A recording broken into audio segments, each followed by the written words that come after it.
my intro here. So, yep. All right, welcome everyone. We are live with another deconversion story, and today I'm talking with my friend Dragnauct. Is it Dragnauct? It's Dragnauct, but most people end up saying Dragnut anyway. So I was just like, yeah, whatever.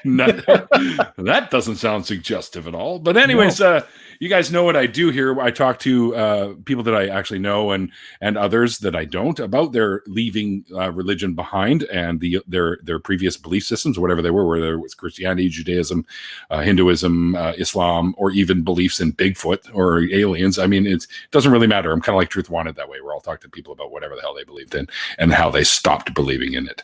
And today I've got Dragnauct. I almost said Dragnet again with me here today. And now Drag is actually a fellow.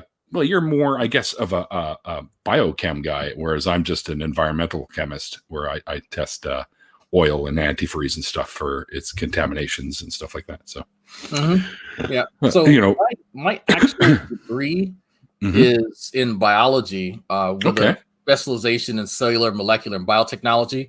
I do biochemistry research, and that's due to the direction that I'm trying to go in with my career. And so essentially, being that I want to become a cancer researcher, there are different types of medical interventions that are unique to the field of immunology and biochemistry. So I need to expand my horizons, as it were, in order to fill in that niche. And so that's why I end up doing a lot of time in biochemistry research facilities. And so eventually I will move over to cell culture, because that's the other side that I need to kind of fulfill that. That's great, dude. I basically I don't even have a degree technically, but I do have certification under analytical chemistry. So cool. And I've been schooled thanks to my work. They paid for it all. And of course, I've also been reschooled on all the machinery that we get in, like ICAP or what do you call it? Don't get old, people. The memory starts to slide. Chromatography, pardon me. Okay, yeah. Stuff like that. That's how we look for the fingerprints of like PCB contamination, stuff like that. Yeah. And we'll be able to tell how many ppm. Oh yeah, because PCBs, which is polycarbon biphenyls or something, whatever, is cancerous. So you don't want that in your oil for sure. And most engine oil doesn't carry that anyways. It's usually in something like transistor oil or electrical oil, stuff like that. But we do end up picking that stuff up to recycle. So anywho, let's get on to the main topic here. Drag, let's take us back to the days of being a believer in whichever spectrum of belief you were in, and the road that it took you from that point to becoming the amazing atheist and skeptic activist that you are today. I don't know if I'm an activist, but maybe. So I would call you one. I appreciate it. It's like my religious experience is somewhat unique, somewhat not. I grew up in a very religious household. I spent a lot of time around mostly Methodist. That's a lot of my family growing up. My nuclear family was Methodist. We went to Methodist church largely. My experience has been kind of mixed in a lot of Catholic, because I am from Louisiana. So it's very, very, very, very Catholic influence. But as I went throughout school, as I started to move around a bit, I started being exposed to different denominations. And so probably around the age of 13, 14, I get introduced to Pentecostals. Now, if anyone's ever seen any Pentecostal, especially Black Pentecostal churches, they are scary. The one that I went to in North Carolina, Fayetteville, they believed that they could transfer the Holy Ghost into another person, another parishioner. And so in the middle of a sermon, you would see someone get up like they've been possessed by Beetlejuice and get up and run around the church. And so I was like, as a child, as a young teen, that's scary. You don't know what's going on until someone. And please don't say Beetlejuice 2 more times. Yeah. No, I'm not summoning him today. What what would happen is they would like tag someone, and then that person would then get up, and then the choir start playing, and so And so it's really strange. And so I remember my mother expressing her dismay towards that. And I thought that was weird because she was trying to instill within me this sense of religiosity and believe in Jesus and all this other bullshit. And it's like, well, how are you saying this type of stuff when these people, this is what we're here and this is what we believe, right? No. And so my mother is actually one of the reasons I am such a skeptic, because she did not want me to rely on labels and rely on specific denominations. She believed that, God in her mind could inform her as to the truths of the world, and that the Bible was simply a tool to kind of help assist you. Okay. That's it. She wants to, and the reason as to why I'm an atheist, it was her. She opened my mind to being skeptical of religious claims and beliefs.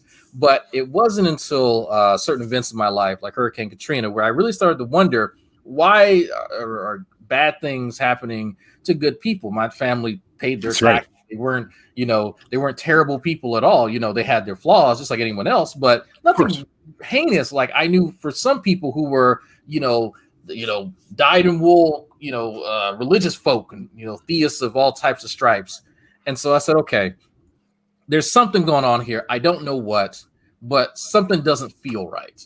And it wasn't until after Hurricane Katrina, after I finished high school and I came back to live with my parents in Natchez, Mississippi, that I came across Yahoo Answers. And so this is the embarrassing part, because how long ago was this, by the way? This was 2000. Oh wow! So I graduated high school 2006, and this must have been making me feel old, Drag. Yeah, I know. Yeah. That's so it had to be 2000 into 2006, beginning of 2007, that time frame. And I ran across. I'm not sure what I was looking up. I think I was looking up a meme. I think it was not surprising. Yeah, right. So. The how was Babby formed? White girl get pregnant. So when that was like kind of fresh, I was looking up different stuff like that, and then you could see at the bottom of the Yahoo Answers forum thing, the hot topics and the hot areas, and so religion and spirituality was like always at the top. People were always in there. So I said, let me click on this, and then there were people discussing religion. I was like, oh, well, this is interesting. So there was somebody who had made a post, and it was something to the effect of, you know what, you're probably just religious because your parents told you to. You never actually sat down to think about this stuff for yourself. You didn't come to this, out of nowhere. You're born in America. You're more than likely going to be a Christian. You probably never read the Bible outside of any obligation from, your parents or your church or peer pressure, whatever. Sure. So I felt convicted. Like I was like, this guy, fuck this guy. Like this guy's wrong. And he's going in on other Christians. And so let me go and go into the living room, and I'm going to get the Bible and I'm going to show him. And like, I actually got up out of my chair and started marching towards the living room, where there's a big old Bible that my mother got after her father died. And so this, I don't want to talk to you right now. So I almost got to the Bible. I almost got there. And I remember just thinking, this guy's right. I'm mad because this guy's absolutely right. And I was just, it was a kick in the teeth that he just somehow over the internet just throat punched me. And I thought about it, and I sat down, and I sat there and just had this existential crisis that I had been potentially lied to for years. And that's when the hate and the anger started. A lot of resentment, a lot of resentment. Sure. And it took me some time, because I immediately, and I can't believe I'm admitting this, I went to Zeitgeist and I watched Zeitgeist, and I was one of those. One of those guys. It was like, oh my God, this is so mind blowing. The horror shit. Yeah. The horror.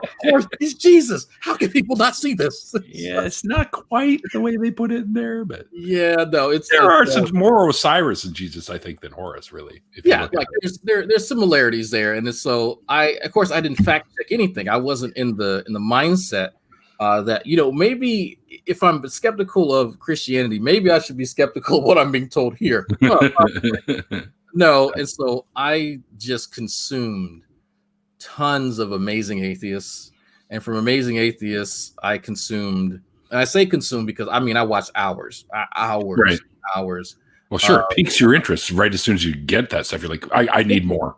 Oh yeah, instantly. I was like, oh, there's someone here who I identify. I feel like I'm less alone now because I'm in a household full of religious people. I'm in a town that's filled with religious. That's all they talked about, and Right. like I feel like an outcast now. And so I then went from Amazing Atheist, and I think I found uh, Dawkins. I found Dawkins, and then through Dawkins, I found Hitchens, and so I Throat punch. immediately.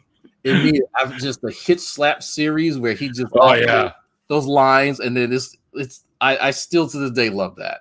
But he's very missed. That's for sure. Yeah. Oh God, like his memory. I think it's eidetic memory. I think it's what it's called.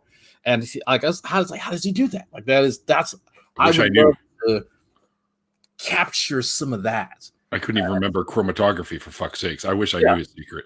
Oh no, I struggle with stuff all the time. It's like, how did this guy he recalls it perfectly from years ago?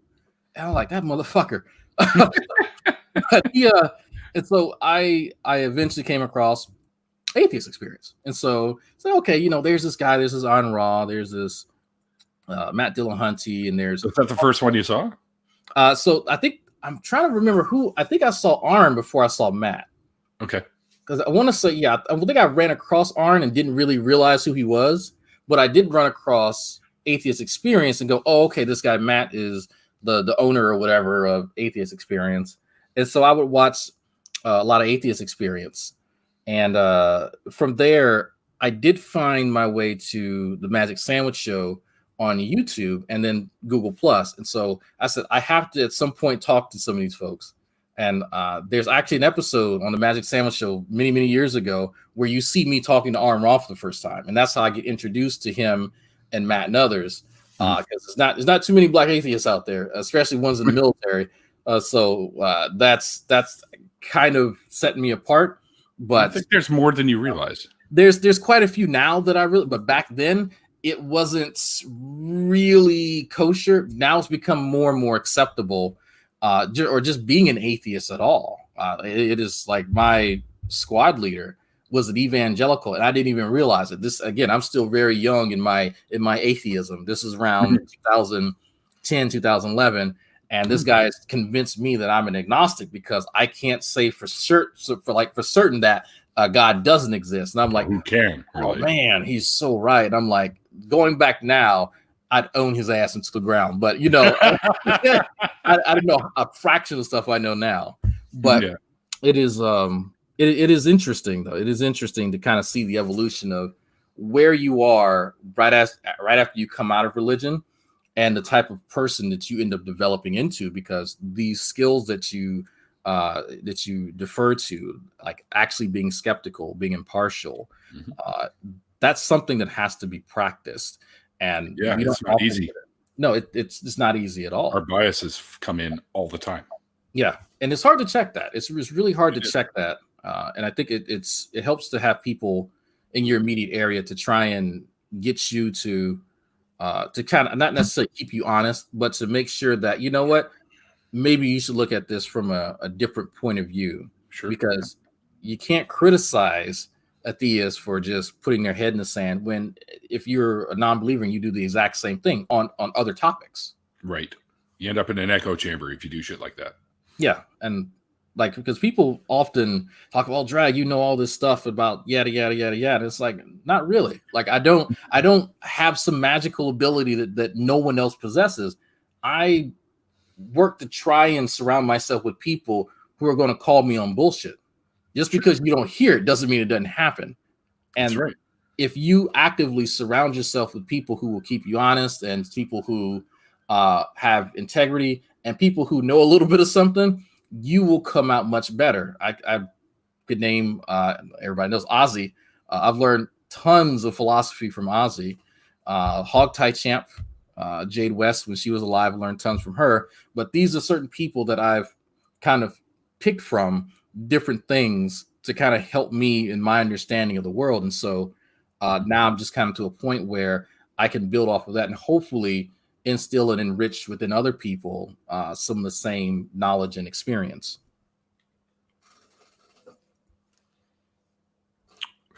Right. Oh, I thought you were going to continue. Yeah, no, I just realized I've been talking a lot. Oh no, that's the whole point of this, man, is to hear the stories, right? So when would you say you would have first called yourself an atheist? That's a really good question, because the immediate, I call it a fallout, the immediate fallout after I kind of dropped religion, there was about a 2-week span that I thought God was going to kill me.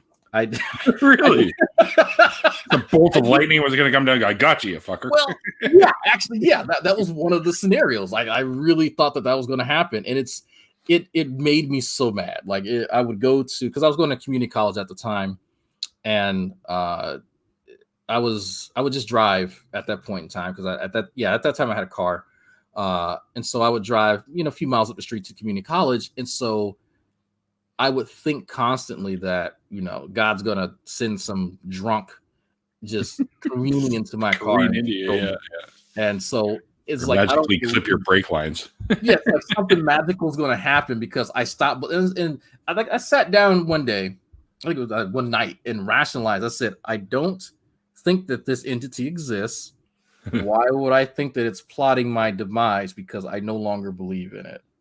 Something's not right, and so I rationalized it to myself. I said, look, this has to be some latent programming that was instilled within me to fear this entity. This is a failsafe that years and years of religious indoctrination is now, come to fruition, and it's trying to bring me back into the fold. But no, and once like I had this animus towards whatever this notion was, then it went away, and I finally felt free.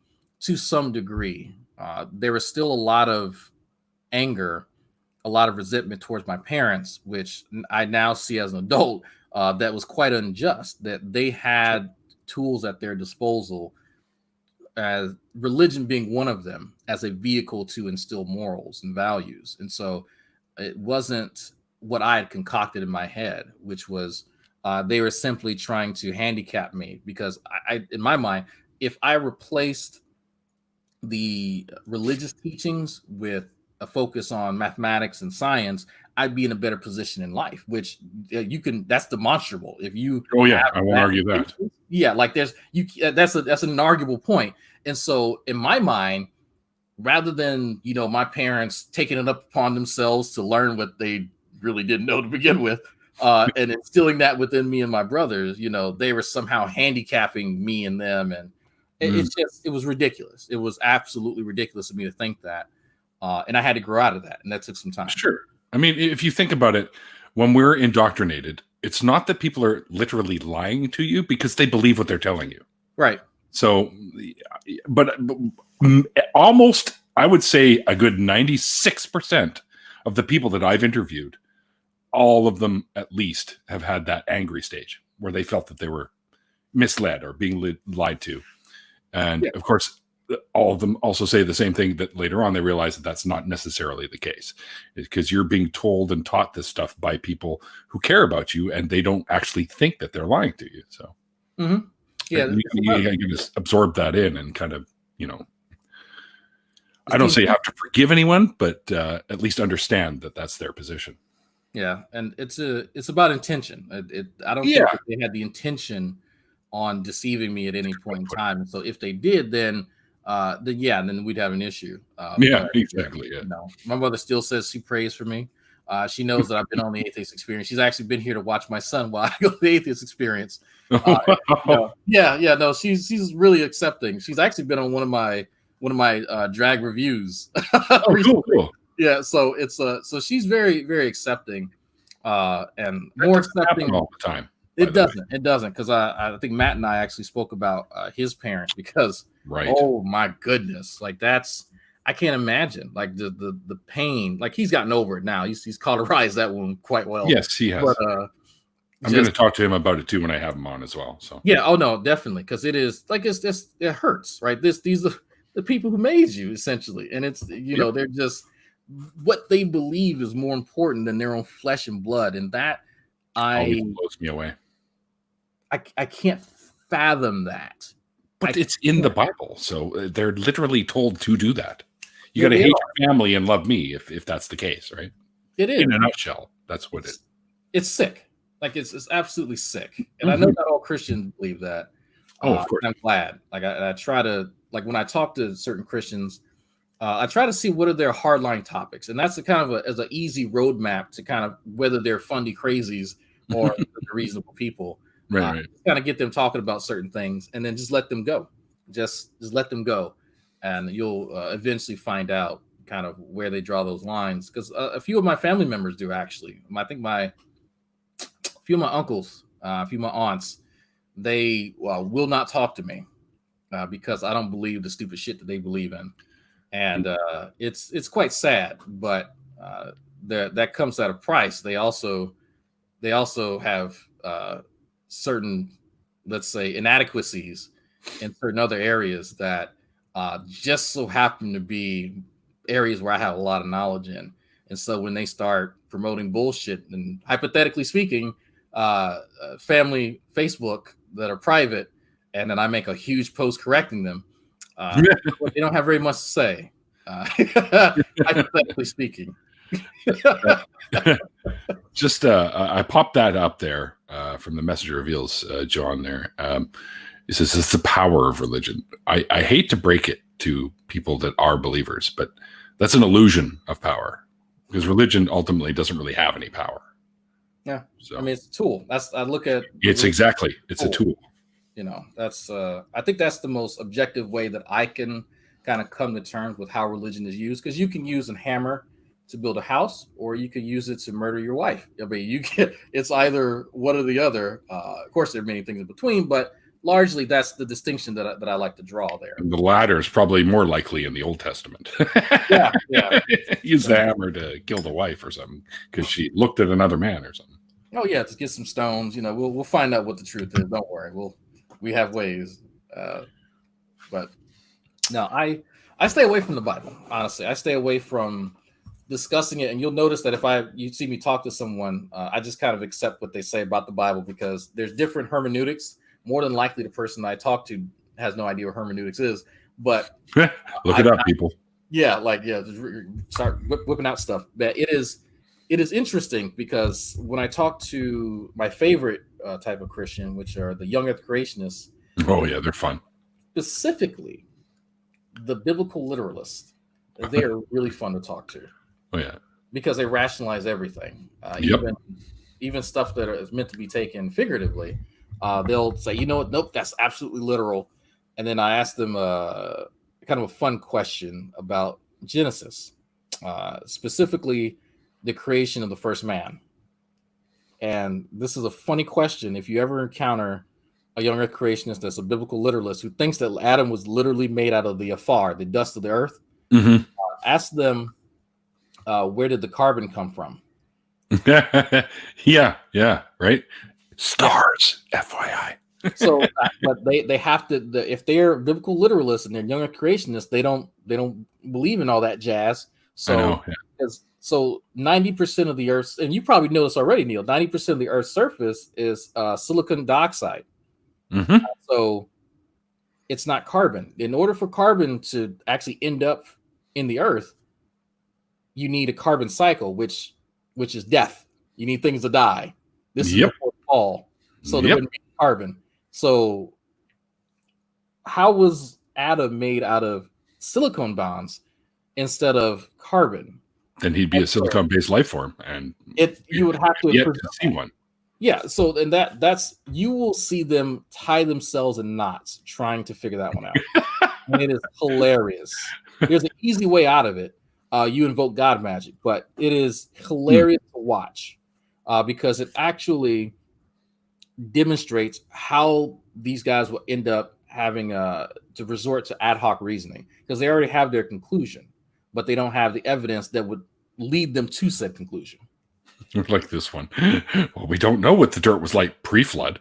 Guess what, kids? The flood never happened. You don't know what it was like pre-flood. We know that it never happened.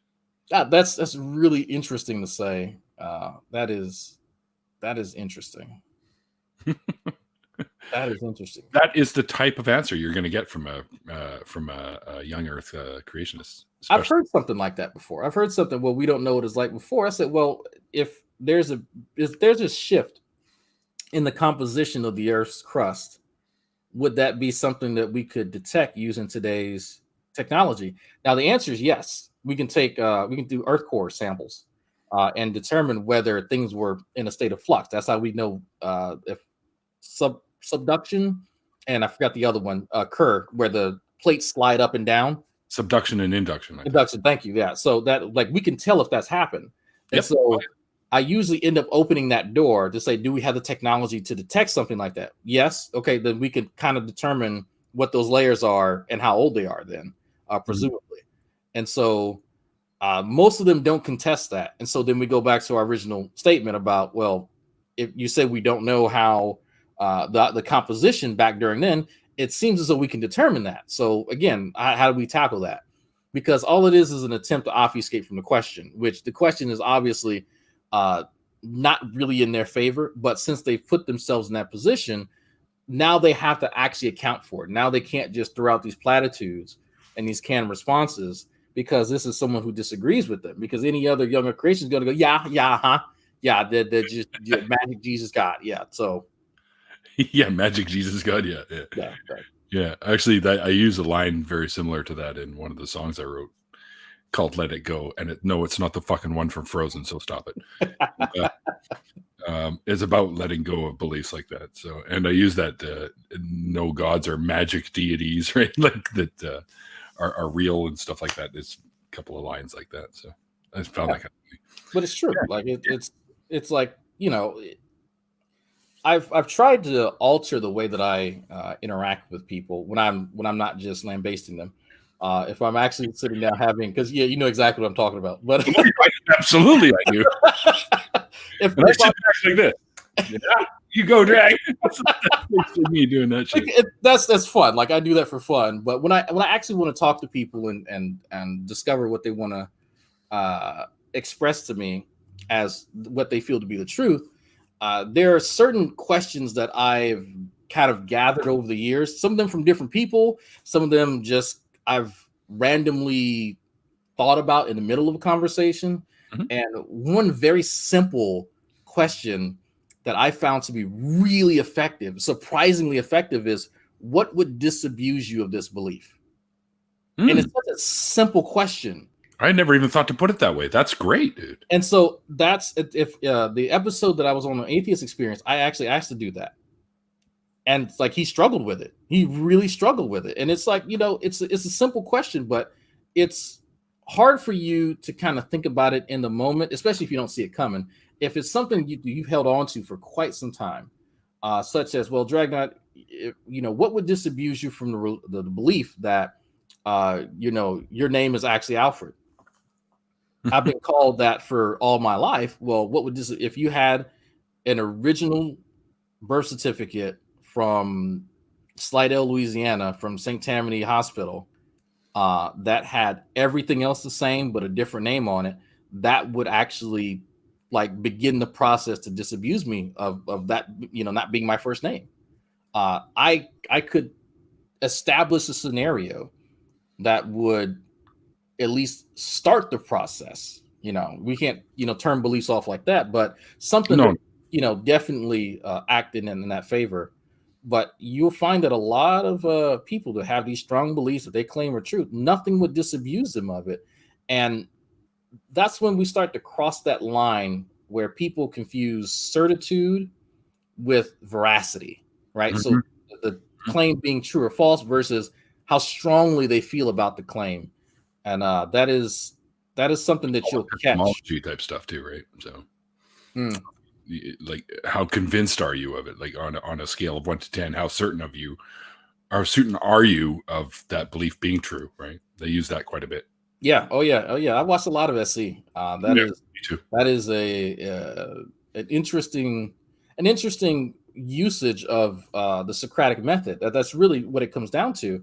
But how I've seen a few videos on Defense Against the Dark Arts version for Christian apologists for SE, as this like just some type of magic trick, that was some Harry Potter spell, and all it is asking, hey, you have this belief. How solid is it? Do you actually have evidence, or is it just a strong feeling? And they've not thought about it up until the point that someone's challenged it. And that's where the fear comes in, because now I may not appear as a strong of a Christian if I don't answer these questions correctly. And I think it's that bit of, I guess, insecurity that maybe that's what they're feeling. I don't know. That scares the shit out of me, by the way. You can learn the song from Frozen in Klingon. That's actually kind of amazing, I think. Kapla! I don't even know, but that is interesting. Yeah. Some of you are nerds.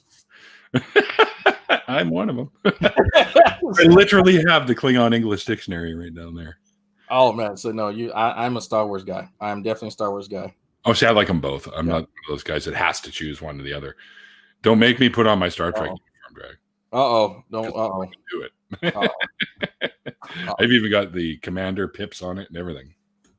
My wife could get into Star Trek. I watch it. It's Star Wars is what it's the lore. I love the lore. Yeah. I love them both, man. What did you think of the Mandalorian? Since Disney took over, I think that's the best product they put out. I was skeptical. Mm-hmm. I was really skeptical. Like, oh God, Disney, here we go. We're going to water shit down now. And it's like, no, they were fairly faithful. I liked a lot of the art style, a lot of that they took time to detail and craft everything that I saw. The stories weren't, the compelling narratives that we're used to in the space opera, but they were good bites of pieces of a lore that we were already familiar with. That's right. Yeah. And some of them were sprinkled with enough Easter eggs that, if you were very attentive and knowledgeable or had Wikipedia on hand, you could probably pick up a few things. And I look forward to watching more of it. Like me too. I really enjoyed it. My wife enjoyed it too. And she's not really, I still can't get her to watch, like episodes 1 through 3. I know. So I still, they're all right. I didn't mind those ones. Yeah, the newer ones, of course, are. That is a hit and miss. Hit and miss. The second to last one was a shit show, but the last one, bless J.J. Abrams' heart. He tried his best. He tried his best, and I liked it. Don't get me wrong, I liked it, but that man had an impossible job. Like he had an impossible job. Like I don't care what anybody says. But no, I enjoyed The Mandalorian. I really did. I did too, and I thought that's more like the styling of Star Wars that I'm familiar with, right? Mm-hmm.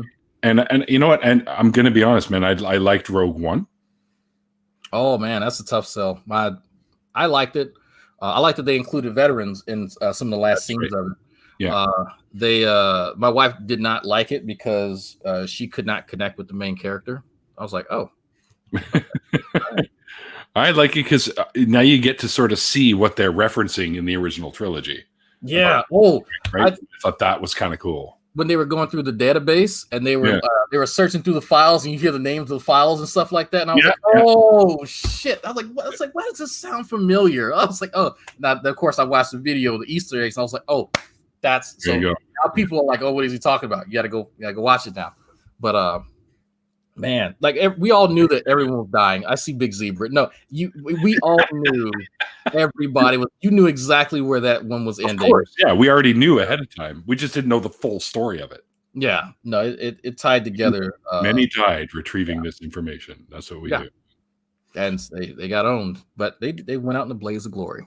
And I got to admit, dude, I liked Solo. Like Solo, that I thought it was funny. That's why the best part for me was him meeting Chewie. I thought that was really. I liked that they fleshed out his character a bit. It was kind of one of those things where, you know what, I watch it once and you know what, I got the T-shirt and that's it. We're not adding that to the collection of Star Wars over there. We're not. It'll exist as a formula on my computer if I ever want to watch it again. But yeah, I've seen it the once and that really. I enjoyed it for what it was, and I just left it at that pretty much. Yeah. Yeah, the new ones, the new trilogy, we'll call them, like episode, what is it, 7, 8, and 9. I've yet to see the last one. I'm going to go see it probably this weekend because it's at one of those cheap ass theaters and they still have it in 3D, which I thought was kind of cool. So, oh, cool. Yeah. So I think you'll like it. I probably would. The episode 8 was just all over the fucking place. I don't know where that guy was going, but once you watch episode 9, you'll see that JJ he's trying to pull it all together. He's trying to bring it back, everything together, and what ends up not being stated, what ended up being on the cutting floor, came out in the novel afterwards. So yeah. I don't look. He had a vision. I don't know what it was, but he had a vision. A vision. Yeah, we'll call it that. Oh, here we go. Yes, Puck.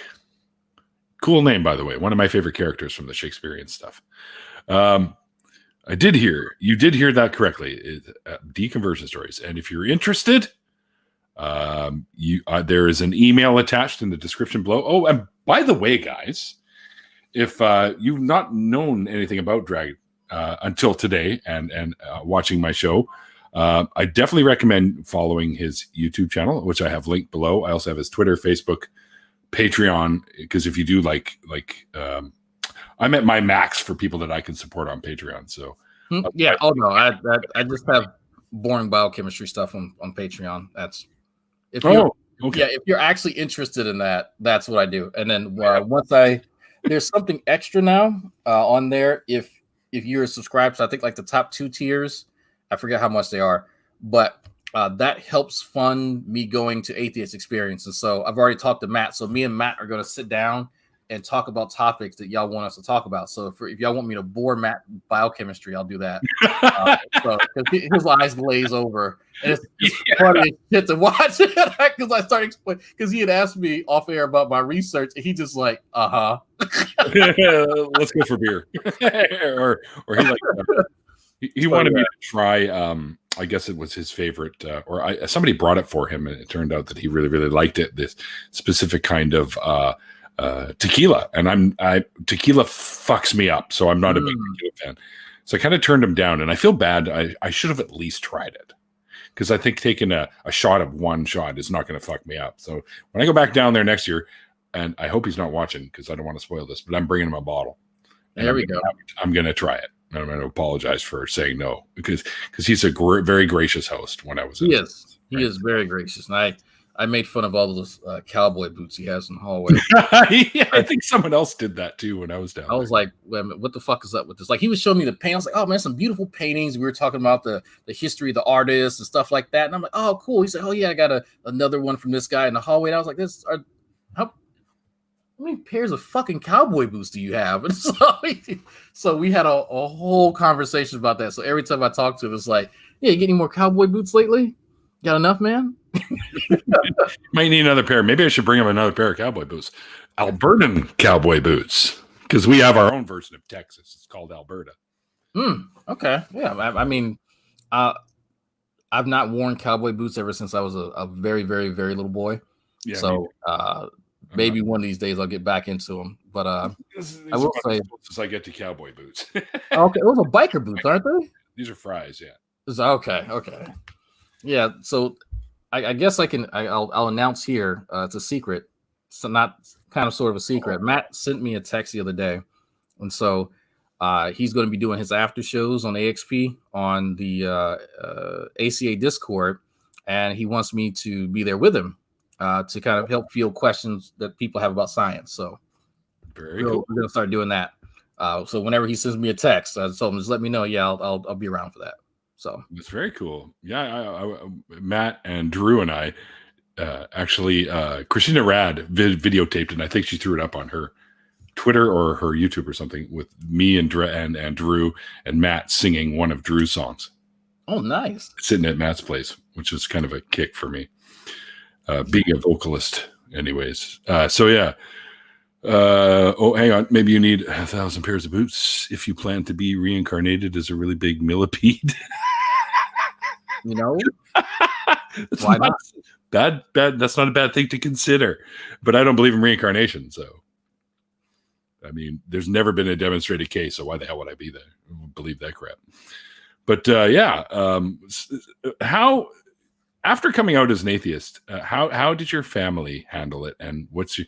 I know your relationship with your mom's pretty like a word that you used earlier, kosher. So, and me being an ex-Jew, I know all about kosher. Were there any family members that kind of threw you away, sort of thing, or because I've heard that does happen? It's so my mother initially kind of recoiled, but not in the sense that, she needs her fainting couch and she got the vapors and all that. Fainting couch. She didn't do all that because I hear because I know some people's parents do that, and it's like my mother treated it like as a college phase, like you got somebody's daughter is going through her lesbian phase in college or shit like that. That's right. How my mother treated it. Oh yeah, I had a time where I didn't go to church too, and I'm like, yeah, no, this is a little bit more than that, but okay. And so I left it alone. My stepfather, who is very conservative, like almost diametrically opposed to my mother as far as social beliefs, all types of stuff. Yeah, he would like actively try to like force religious conversations with me, and I'm like, yeah, really, yeah, oh yeah. He was trying his best to be like, this is a Vietnam vet too, so his version of subtlety is not subtle at all, and it was very awkward, not very tense, but that was the dynamic at home, and so I just actively kind of avoided having religious conversations with them. But I would end up being very vocal on social media, like specifically like Facebook. And so one of my uncles ended up sending me a private message. Hey, nephew, what's all this stuff about you hating God? And I'm like, I didn't say anything at all about hating God. Like, so I was like, oh, I hate Voldemort.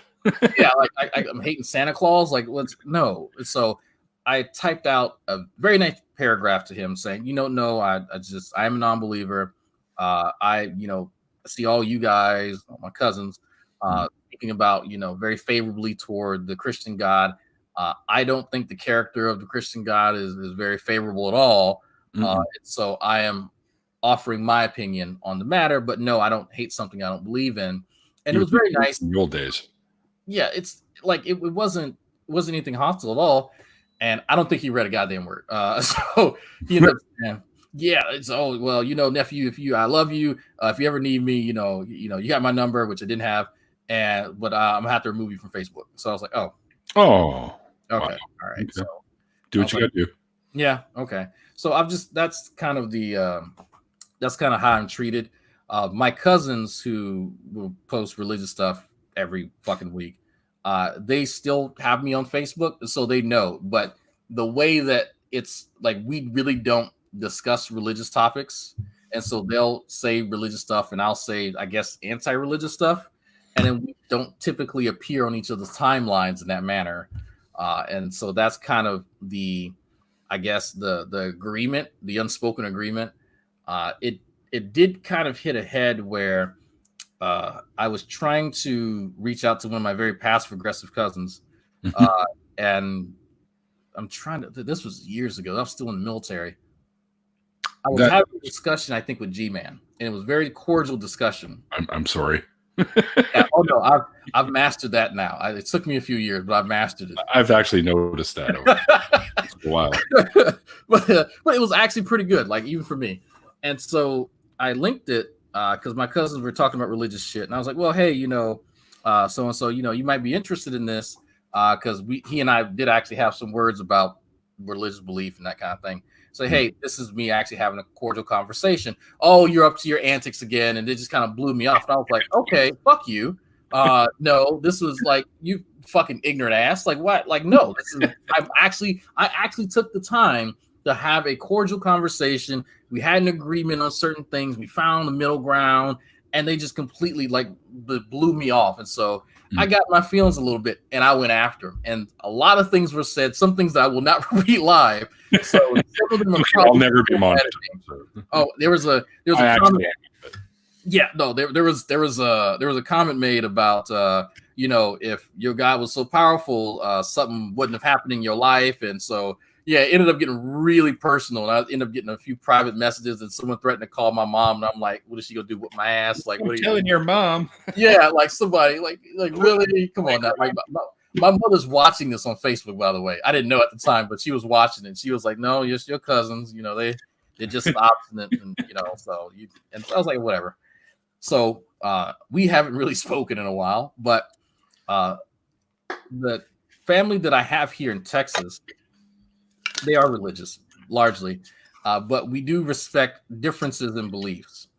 And one of my my cousin-in-law, my cousin's wife, very much into woo and different types of woo. And so she's sort of kind of getting my cousin into woo. And I'm like, hey, no, that's not how this works. You just going to California to buy these herbs from this Chinese, medical herbalist guy. And because he says that they're magic, that they're going to cure what's wrong with you, that's not really how things work.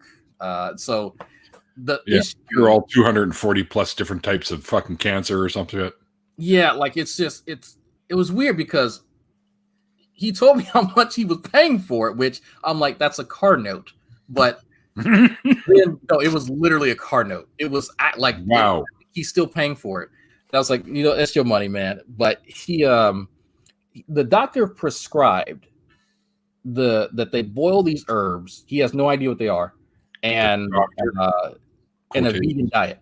Yeah, I got no issues with veganism. If you want to be a vegan, go for it. I've actually had lots of vegan food, and some of it's really delicious. Yeah. Oh no, I have too. They have a cake maker around here, or a baker, and they made a very vegan cake is awesome. It's delicious. If y'all have never had it, please, it's delicious. The issue that my cousin and his wife had, or kind of still do have actually, is related to inflammation. And so I'd asked them about, like, what do you think happens when you drink this stuff? Oh, well, it reduces your inflammation. It's like, well, I actually know how inflammation occurs. And I just had that in my back, my sciatic nerve. Yeah, so it's horrible. It's not. It doesn't occur like how they thought it occurs, and what they were drinking or supposedly drinking doesn't necessarily. I'm trying to think of a way to describe this. The mechanism of action that would need to occur in order to stop the inflammation isn't in the realm of what they think as far as that drink. But the vegan diet, however, is. And I'm not a vegan, but it is demonstrable that vegan diets help reduce inflammation because you're cutting out a lot of source of it, red meat, a big source of inflammation. So I said, well, hypothetically, how about you just stick with the vegan diet and not pay see what happens? Chinese herbs that you don't know what you're drinking. But fucking bull testicles and shit in there, and they have no idea, and it's painful. But the problem is that it's intimately related to their relationship and stuff that they've been struggling with personally. So it's like I know where to tread and where not to tread, and so I have to kind of rear back and understand that the worst that's happening now is that they're just wasting money. And that's their choice as adults. And I had to accept that. But I don't like people being taken advantage of like that. It pisses me off to no end. And that's what this guy's doing. Like he's bilking them for thousands of dollars a year. Yep. Absolutely. And because they're desperate, like with their issue that they have, they're very desperate. And so that's what angered me. And so I actually got a hold of Doc Savage. For those of you who know who Doc Savage is, I had him look into this person, and he's like, "Yeah, this guy's a huckster. Like there's a reason he's not an actual medical doctor." And I was like, "Fuck."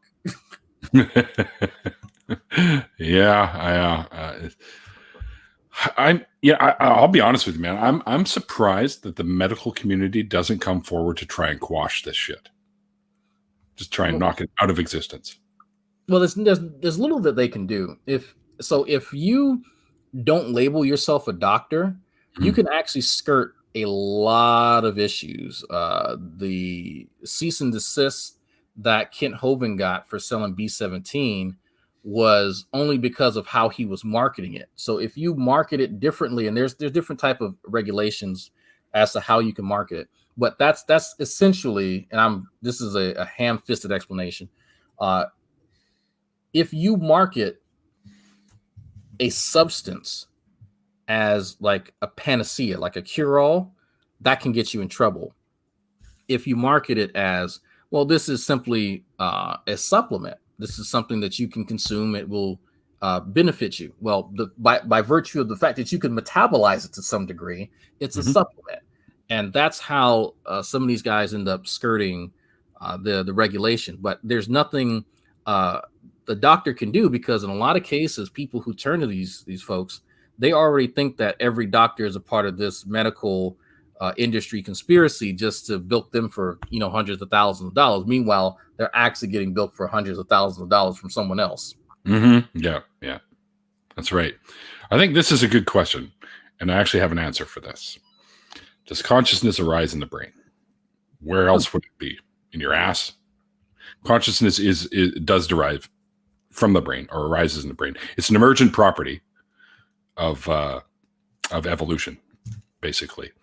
We reached a point where there are other members of our family tree, we'll say, that have displayed very similar conscious type behaviors as us Homo sapiens do. So yes, consciousness is an emergent property, and it does arise in the brain. I can't think of anywhere else where it would come from. So yeah, at least that's what's been demonstrated so far.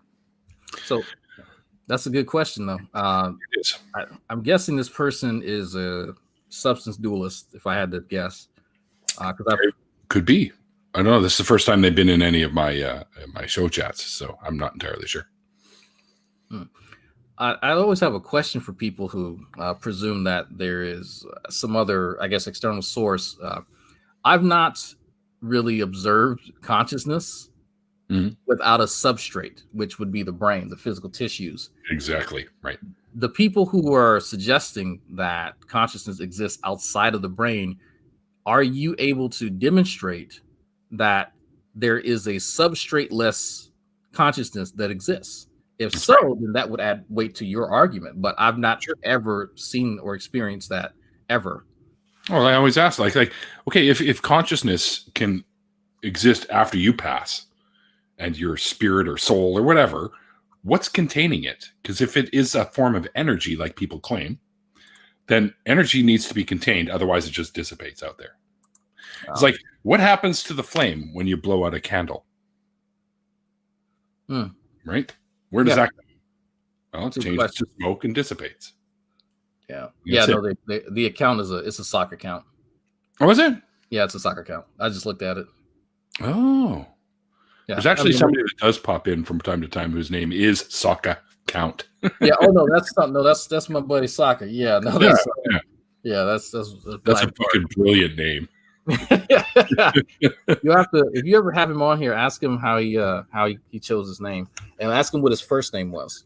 Okay. I think I interacted with Sokka a while back, and they didn't really have much of a story, I don't think, but I could probably find out. Do you remember someone named, or have you ever heard of someone named Forbidden Fruit? No, that I'm not familiar with. Okay, you don't know the story. So he helped run someone off of YouTube. Sokka actually helped run someone off. This was an atheist who was supporting and fully promoting the idea that religion is a mental illness. He was one of those guys. Really? Yeah. And Sokka went after him. It's like, no, quit saying that, you're making all this look stupid. Yeah. And so, yeah, Sokka was instrumental, and because this guy ended up getting really mad that Sokka wouldn't review the videos, but he would dress him down. Like, he would really go after the same way that Shannon Q goes after guys saying that nowadays. So, yeah. Actually, you just reminded me of something. You're familiar with Ocean Keltoy. Yeah, he just released a video revolving around the whole anti-theism thing that's going on in England, where they shit canned that Lance guy and now that John dude or whatever that Arn was supposed to be doing, and he bailed, and everyone's pretty much bailed from that except for a few people. And I really liked Ocean's take on that whole thing. And I haven't seen that video. I shared that today. I'm not gonna lie. I didn't even know that the Lance guy was still doing stuff. I thought that was the end of it. Not anymore. He's not, now that people are wise to his bullshit. But Beta Master, I don't know what you mean by presumption, but okay. Yeah. And yes, I've been dealing with pain in my ass for a week now because I triggered my sciatic right in my lower back. And every once in a while it shoots right through my butt cheek and down my leg and whatnot. And I was walking around even at work with a fucking cane for over a week because I couldn't stand up straight because it hurt too much. But it's gone pretty much. I'm on the mend, and I hope so because I got to take my mom out for dinner tomorrow because I'm good. Yeah, that's always good. Oh yeah, love my visits with mom. Yeah. Oh yeah. No, I got to take mine out. She wants to go to eat steak. Like she was posted on Facebook. Steak places to eat in Houston. I was like, oh, all right. Steak places to eat. Yeah, I can do with a steak tomorrow. Yeah. I was like, don't threaten me with a good time. She knows I love. Like I told people who are like, give me stupid fucking super chats. I'm like, you're just feeding me steak. That's all you're doing. That's it. I'm just going to eat fucking steak. Okay. Look at this. So if you cut your arm, does the pain arise in your arm? Yes and no. I mean, obviously your brain is what sends the signal that you've been cut, and then your nerve endings give you the pain. So I'm going to try to cut past the nonsense because this sounds like Jill. So are you saying that outside of the physiological response of pain, that there's something else to it? If that's what you're suggesting, then I'll be willing to buy that, provided that you can establish that pain exists outside of the physiological response. Take your time. Well, Puck, you've only been interacting with atheist YouTubers fairly recently. He wouldn't know about it then. That sounds like a volunteer. Oh, Faye, you're too kind. Yeah, the Lance thing was interesting. I heard about it, and I said, okay, what is this? And I think I saw David Worley's video. I saw some of it, and I was like, what the hell is this about? I was like, oh, this guy just put his dick in his own mouth. Okay, all right. Well, he had that coming. I didn't feel sorry for him.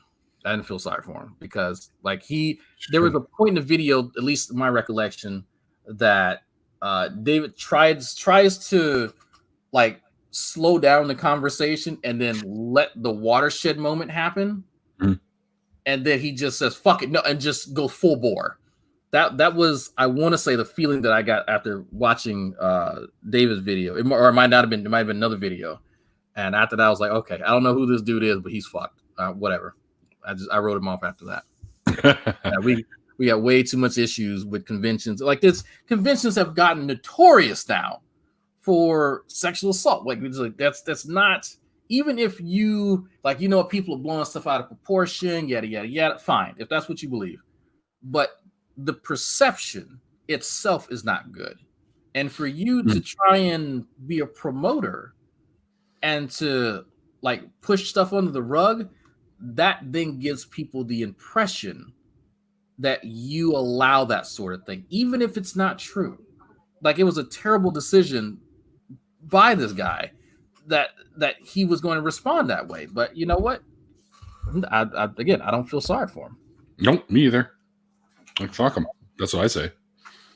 If he's going to be, I'm not going to throw any good words or support towards anyone who's some kind of sexual predator. So that's just not going to happen.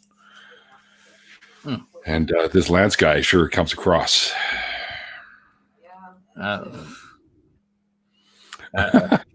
This is funny. This is what happened at last year's Faithless Forum when Shannon saw me walk into the hotel.